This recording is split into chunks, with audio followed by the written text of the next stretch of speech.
Hi, my name is Luke Larson. Today, I'll be introducing a monitoring comprehension strategy called Read, Write, and Talk.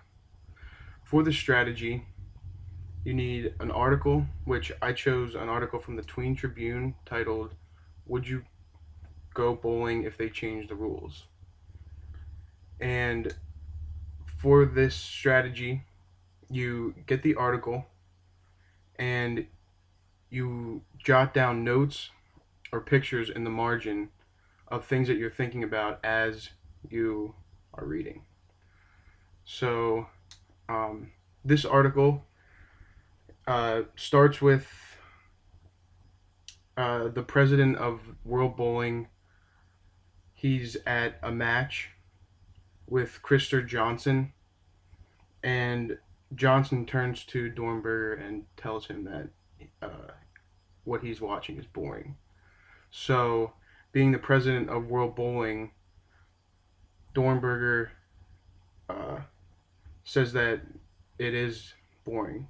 So, I'm going to begin reading and jotting down my notes, and I'll show you what I'm jotting down then as I go along.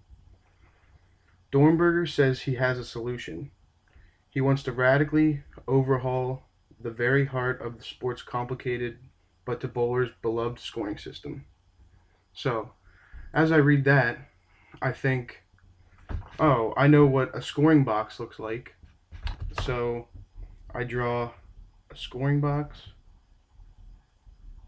the strike, and I also was thinking that it would be interesting to see the scoring change in bowling. So that's something I would jot down.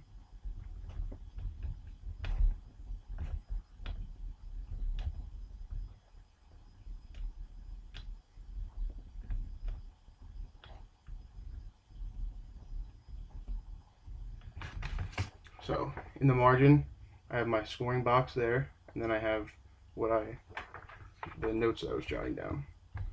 So next paragraph, what he would like to see is an arrangement of similar to the Soccer World Cup that would pit players against each other in a group format, culminating in finals. Scoring possibly only in finals could be simplified into a frame by frame showdown that the player winning the frame would get 1 point, and any player getting 6 points would automatically be the winner. That sounds pretty interesting to me. But in order to be uh, put in the same category as the World Cup, I think players would have to be split up into countries.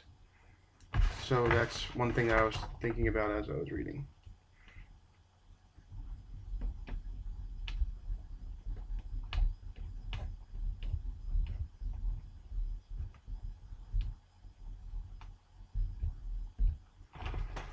So then I just wrote that in my margins there. Okay, next paragraph. Another radical suggestion is to make every strike count for 30 points no matter what the next ball is. Spares would count for 20. That would make the math much easier, but retain 300 as the perfect score for a game. It's a tradition many bowlers would be very unhappy to see vanish. And I've actually watched a 300 uh, game bowled on TV before, so I thought it was pretty interesting, and it was fun to watch. So that's one thing that I will jot down.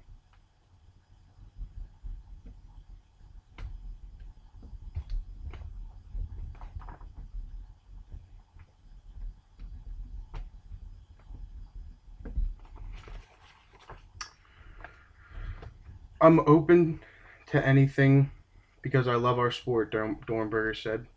I love tradition, but it's vital that we become an Olympic sport if we have to be dragged into the 21st century to do that. I'm okay with that. So he's just explaining how he would uh, not he loves the tradition, but he wants to see the sport succeed. At big international competitions, dozens of bowlers are playing at the same time. The winners are determined by cumulative scores, not finals.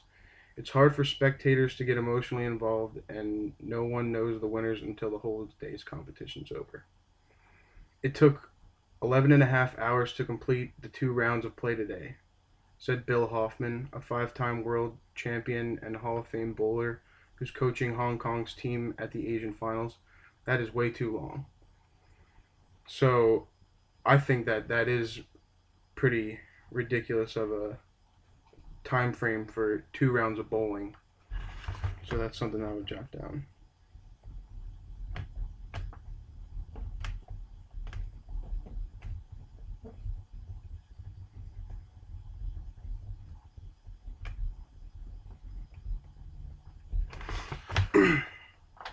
Hoffman said the changes would likely face the most opposition from 10 or 15 players who are at the top of the world standings.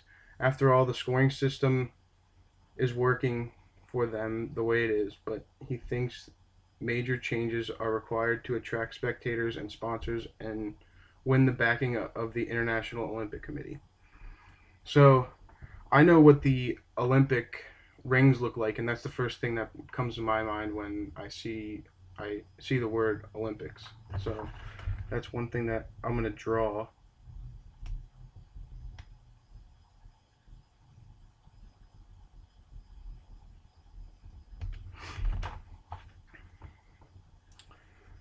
So next one, I think we will see change, he said. I think the industry in general knows the need for change so that we are more relevant in on popular culture again. And there's a lot of change in sports. Sports need to be more relevant to today's culture, so I can understand why he would want to change that.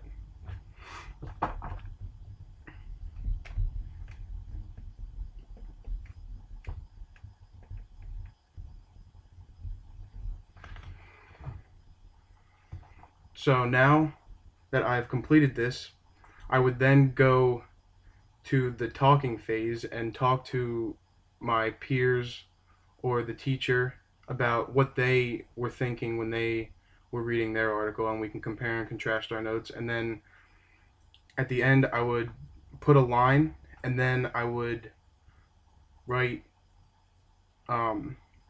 what our conversation was about when I was talking to my peers. So um, now that you've seen me do it, why don't you give it a try?